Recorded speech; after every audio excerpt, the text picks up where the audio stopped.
Hello team, welcome to another ATP Geopolitics video with myself, Jonathan MS Pearce. The Ukraine War, I guess, extra video.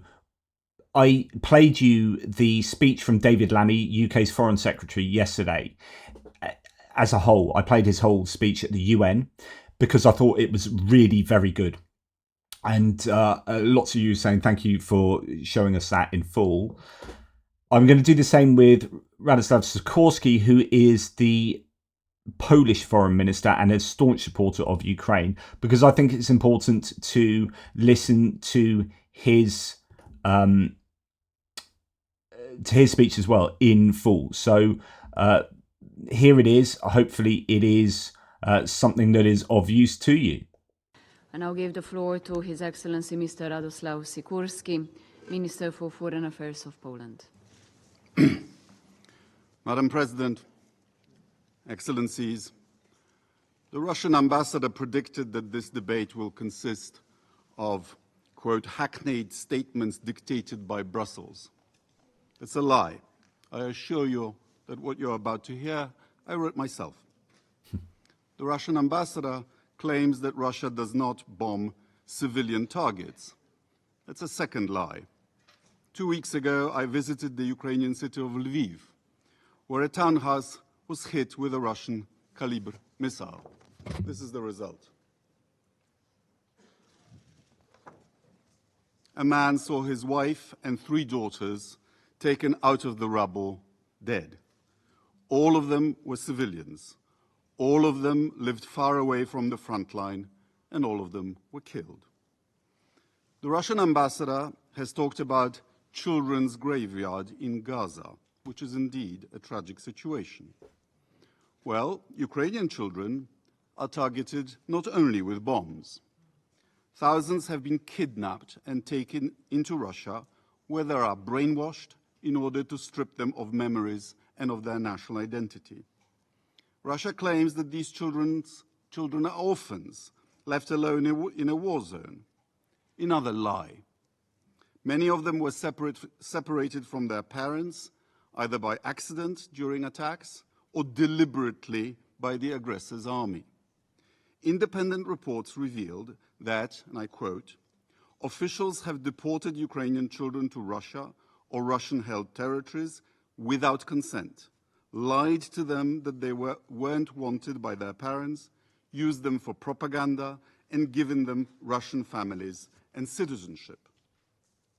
Special camps offer the abducted children Russian patriotic education, and a hotline was established to pair the minors with potential foster families, in inverted commas, luring the latter with money. On top of that, Mr. Putin signed a decree fast-tracking the process of granting Russian citizenship to stolen Ukrainian children. This is not collateral war damage. It was a plan devised before the war and ruthlessly executed. UN investigators concluded that these actions constitute war crimes. In October 2022, the International Criminal Court issued an arrest warrant for Vladimir Putin. Ambassador Nebenzia and Russian propagandists like to refer to the democratically elected government of Ukraine as Nazis, as you've just heard. It so happens that in Poland, I live 3 kilometers from Potulice, the site of a former Nazi filtration camp during the Second World War. It's known for the fact that thousands of children were imprisoned there, from Poland and the Soviet Union, from around Smolensk and Vitebsk. Up to 800 of these children died, but thousands were transferred west to be Germanized. Blonde, blue-eyed, Aryan children deemed to be racially suitable. I therefore have a few questions to the Russian ambassador and his superiors. How does what you are doing to Ukrainian kidnapped children differ from what German Nazis did to your children and ours? How many Russian officials have adopted stolen Ukrainian children following, as reported by the BBC, the example of Sergei Mironov, former chairman of the Russian Federation Council. When will you return the remaining thousands of stolen Ukrainian children back to Ukraine? Do you know that stealing another country's children is tantamount to genocide, as recently reaffirmed by the Parliamentary Assembly of the Council of Europe?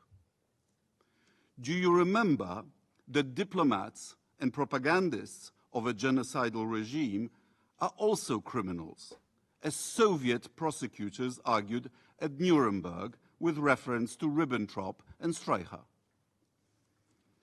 Permanent members of the UN Security Council are supposed to be guardians of peace and not to fight their wars with other people's children. This is Russia's shame that will not be forgiven or forgotten. And by the way, since Ambassador Nebenzia denies the reality of Soviet Nazi collaboration in the invasion of Poland in 1939, here are pictures of their joint parade. I'm sure you recognize the Soviet uniforms. Thank you very much. I thank His Excellency. Ouch. Seriously, ouch.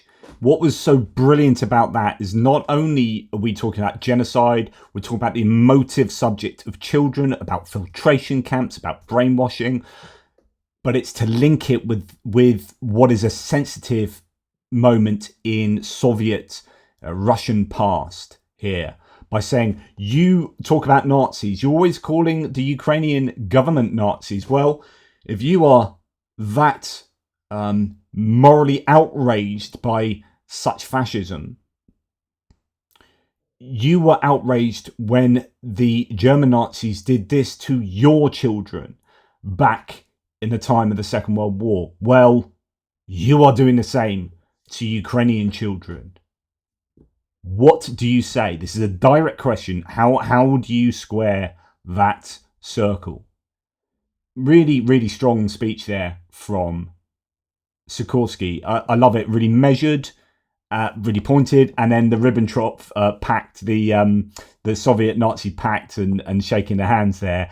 Ouch! What a way to end. Drop the mic at the end there. It's a sort of speech I'd love American politicians of a certain ilk to listen to and to understand, to gain the knowledge of history and how it's repeating itself here in Ukraine with Russia. And obviously who the bad guys are, called out so eloquently by Sikorski here. Just really good stuff. He's so good, Sikorski, and we've got a lot of time for him. I think he should be, goodness me, I think he should run for premier in Poland. But really strong supporter of Ukraine, and you can see how he is this very vocal advocate for the Ukrainian people. Anyway, let me know what you think about that speech. I think it is brilliant in a different way to how Lammy's was. Both of these, it's about showing who Russia are from all these different angles. Lammy was talking about a sort of Russian imperialism from his own black British historical past. It was funny, someone had a go on the threads of my video saying, David Lammy, colonialism, and like he's a rich one to speak, blah blah blah. And it's like, that was his point. You clearly didn't listen to his speech. You're just a pro-Russian troll coming on and going blah blah blah without actually having listened. That was his point, that he is in the position to be able to say that precisely because who he is, and to recognize that kind of activity in the Russian imperialistic Kremlin. Here we have a different approach. It's looking at the children and looking at double standards that Russia has, especially when it's concerning its own past and its own children from its own past. Really good. All these pieces of the jigsaw to be placed together so that there's an indubitable truth that Russia are the bad guys committing war crimes, and it as a result, it blows my mind that there are still people from countries in Europe, like the US, who are advocating for Russia and against Ukraine, either explicitly or implicitly. Just blows my mind. Anyway, as I say, let me know what you think. Take care. Speak soon.